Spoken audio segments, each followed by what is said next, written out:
Now, there are sauces in 3 Michelin star restaurants that are so secret that most of them never get published. They have mysterious names. They cannot be categorized in the French mother sauce repertoire. Outsiders that are unique but highly delicious.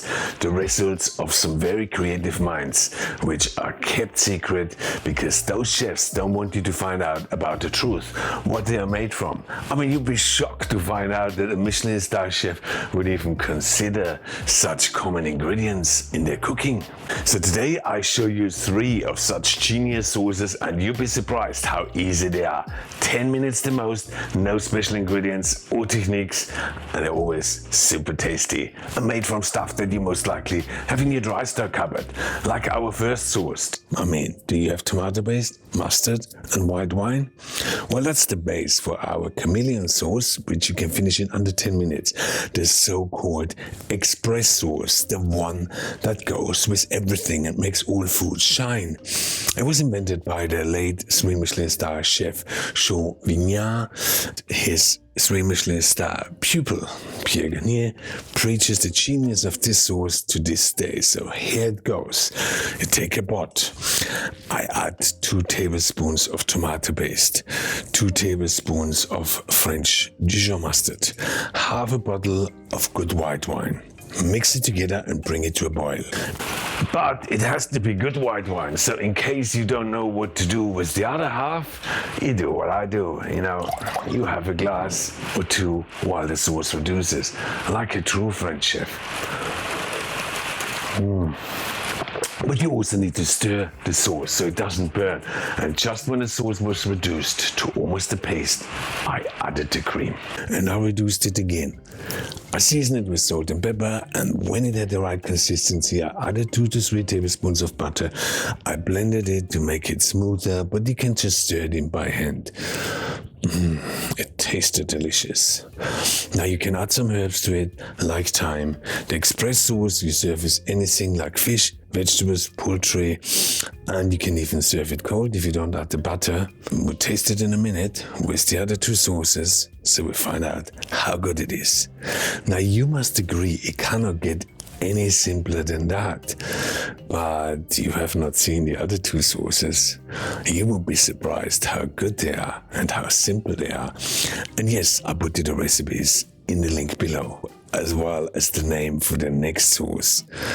I'll write it down for you. Sauce Boudran by the 3 Michelin star Roux Brothers. They're a restaurant in London and one outside in Bray. Marco Pierre Whites also had that sauce on his menu. Now, I worked for Michelin Roux and I was a head chef for Marco Pierre Whites. Now, we served that sauce with steamed sea bass, so this sauce is like an old friend to me. I know the Roux Brothers and Marco consider it as a sauce, but I always felt it's more like a genius version of a French dressing or a classic vinaigrette. And you see in a minute why. Now this one, I don't even cook. I take 150 milliliters of oil. The Roux Brothers use peanut oil. I remember at Marco's we used a mild extra virgin olive oil. Next, I add to it some vinegar. Sherry vinegar is best, but you can also use balsamic vinegar. To spice it up, 1 to 2 tablespoons of Worcestershire sauce and a dash of Tabasco. And then 90 grams of tomato ketchup. The Roux Brothers then proceed from here by adding chopped shallots, chive and chervil or parsley. But I remember at Marco's, we fermented the sauce for certain dishes. We covered it and we placed it on the warm spot in the kitchen for a week, where it changed its color to a more brownish color, and that made it so much milder and more balanced in flavors. I guess both versions are unique, so test them out and let me know in the comments below which one is your favorite. Now, when I serve sauce Boudran to a barbecue, I often add a dash of smoke liquid too, to give it a really nice smoky note. It looks great and it goes with anything, meat, fish and even as a salad dressing. Now this so far was a lot of fun. That wasn't so much fun the day when I got tested on the next sauce. Now, Marco was a bit in a grumpy mood today and came into the Titanic restaurant where he was the owner and I was the head chef. Now, Marco went on about that the sauce I served him yesterday with his steak was not how it's supposed to be, and he told me to show him exactly how we make the sauce. So together we went onto the stove and we both cooked simultaneously the same sauce. Now, when it was done, we tasted each other's sauce, looked into each other's eyes. Marco smirked a bit and mumbled something that he's busy doing other things and then I just should keep doing what I'm doing. But then he left, you know. My sous chef came over, tasted it, and the sauces were literally identical. So, with Marco being gone, I thought, well, I'm not gonna be stupid because I knew he's probably gonna come back that evening, so I packed up his sauce just in case. And yes, he did come back this evening, ordered the steak with the peppercorn sauce. Of course, I served him his own sauce. But he didn't say anything. But I thought if he does say something and gets a bit grumpy with me again, I would just tell him quietly, Marco, that was the sauce you cooked this morning. I'm sure I would have got a smile out of his face again. So here it is, the Boss's, Marco's peppercorn sauce with or without peppercorns. Because all the spice comes from the tamarind in the Worcestershire sauce, it also gets a lot of umami from the anchovies in the Worcestershire sauce. So for that, I chopped an onion. I browned it into 2 to 3 tablespoons of butter, and then I added lots of Worcestershire sauce, the same amount of chopped tomatoes, and then I reduced it by half. And when that happened, I added some cream and reduced it again by approximately a third till it had the right consistency. In went a bit of butter and I blended it all together. Now you can strain the sauce if you want it really smooth, or you just can leave it. You can also add some herbs, like I put in a little bit of thyme just before serving. That tastes so delicious. And that's how simple that peppercorn sauce is. And you can serve it even without peppercorns. Of course, you add peppercorns at the end, so they look really good. And that sauce is just really good with any sort of dark meats. But to taste all those sauces, we need a piece of meat to stick them onto. So what could be better than a steak? Now for that, you take a cold pan, you add some butter and you heat the butter with the pan. When the butter turns golden, you know it's hot enough. But never ever salt your steak last minute. You either do that at least 3 hours before so that the steak can reabsorb the juices. Salting the last minute doesn't really make any difference. All it does, it draws out the juices and stops the steak from connecting to the pan. And that's when you get gray spots. So salt it after. You do the same with pepper, but only ever half fill your pan. So when you turn the steak, you place it onto a new hot spot, and not the spot in the pan which just got chilled down with the cold meat. You let that spot reheat, and when you turn the steak, you place it back onto a new hot spot, and through that, it gets an amazing color. Now I think I should do a whole video on just cooking steaks perfectly, but for today's needs, that should be sufficient. So let's go and taste those sauces, and who would be better to ask than my lovely wife. This time we got steak, my favorite. Sorry, please continue. Okay, so you're gonna taste the sauces. My lovely wife will taste them and she will tell us which one she likes the best, but it's hard to say because they're so different in their flavors. So there we go. Ooh. So there's no better sauce today when just tasting different sauces. Well, I pick the sauce to you. Okay. It might be better to somebody else. Okay.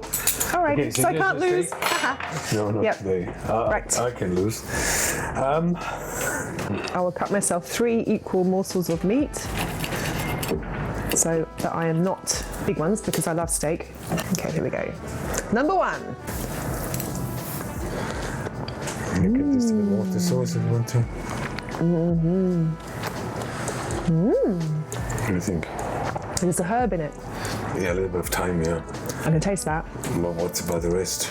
Very nice. Is it? Creamy, Yeah. smooth, delicate, with a hint of herb.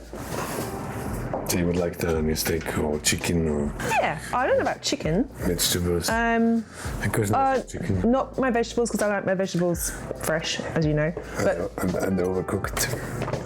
be quiet. No, it's very nice. Nice, yeah. Good. Okay, so that's the first one. So that was the express sauce. So which one? The express sauce. Express sauce, yeah, because it's made so fast, you know. Oh, so that's the cheap one.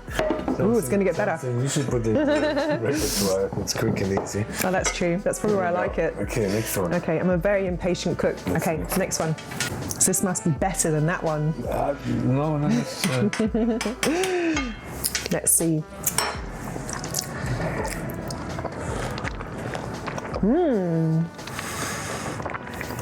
I can't taste the thyme in that one.